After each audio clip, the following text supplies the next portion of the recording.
AI engineer Atul Subhash की मां को सुप्रीम कोर्ट से झटका। अतुल के बेटे की कस्टडी की मांग को कोर्ट ने ठुकराया। अतुल की पत्नी के पास ही रहेगा बेटा।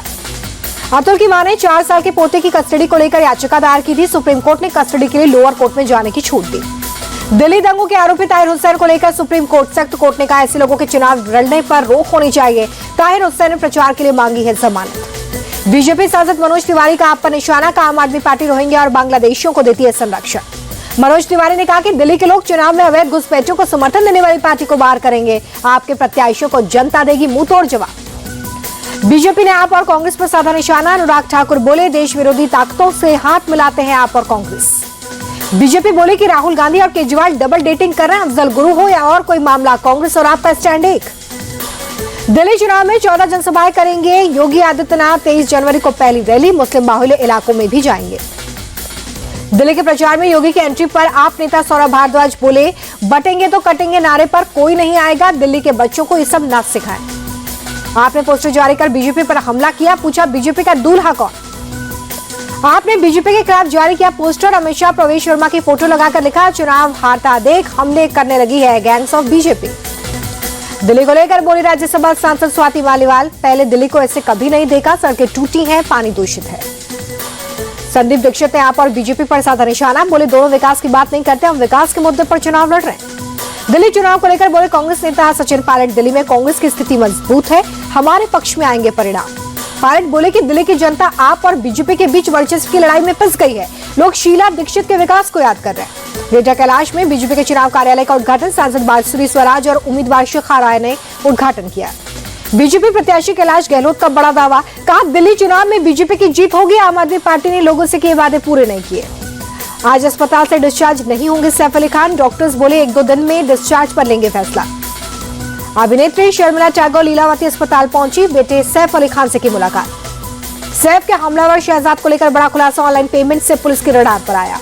एक स्टॉल पर पराठे का ऑनलाइन पेमेंट किया। पेमेंट के जरिए पुलिस को मिला मोबाइल नंबर। ट्रेस करके पुलिस पहुंची। सैफ पर हमले का आरोपी मोहम्मद शहजाद 5 दिनों की पुलिस कस्टडी में है। पुलिस कर रही है पूछताछ।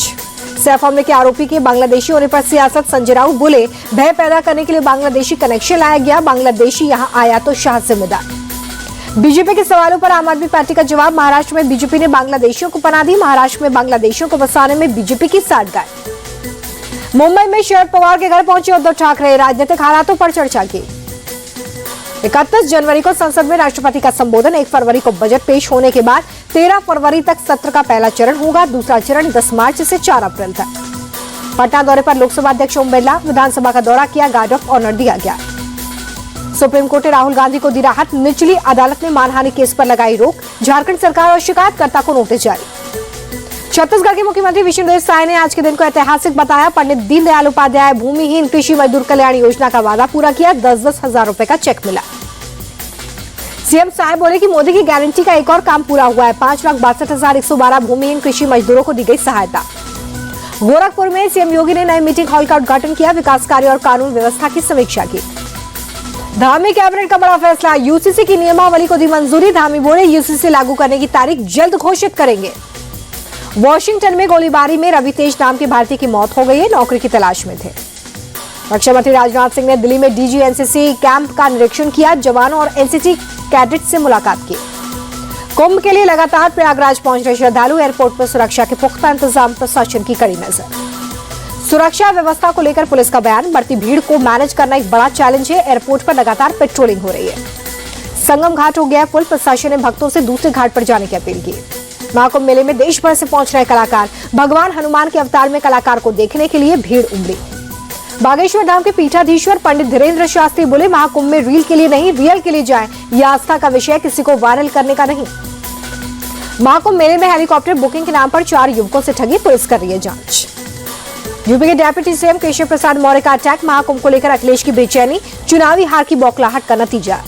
महाकुंभ पर बोले बीजेपी सांसद रवि किशन कुंभ में विपक्षियों को आना चाहिए। राहुल और प्रियंका भी आए। इतना साफ पानी पहले कभी नहीं था। महंत हरीश पुरी ने महाकुंभ में बढ़ाई रौनक। लोगों को स्वास्थ्य से जुड़ी जानकारी देने के लिए प्रसिद्ध है योगा बाबा। राज्यसभा सांसद सुधा मूर्ति भी प्रयागराज पहुंची। कहा महाकुंभ मेले में शामिल होने के लिए बेहद उत्साहित। भजन गायक कन्हैया मित्तल भी प्रयागराज पहुंचे। संगम घाट में आस्था की डुबकी लगाई। त्रिवेणी संगम घाट पर गंगा आरती की गई, बड़ी संख्या में श्रद्धालु शामिल। महाराष्ट्र के थाने में पुलिस की बड़ी कार्रवाई, छापेमारी में 3 बांग्लादेशी महिलाएं गिरफ्तार, अवैध रूप से रह रही थी। जम्मू कश्मीर के सोपोर में सुरक्षा बल और आतंकियों के बीच में मुठभेड़, एक जवान शहीद। जम्मू कश्मीर के राजौरी में बुंदल गांव में रहस्यमय बीमारी के चलते 1 महीने में 16 लोगों की मौत हो गई।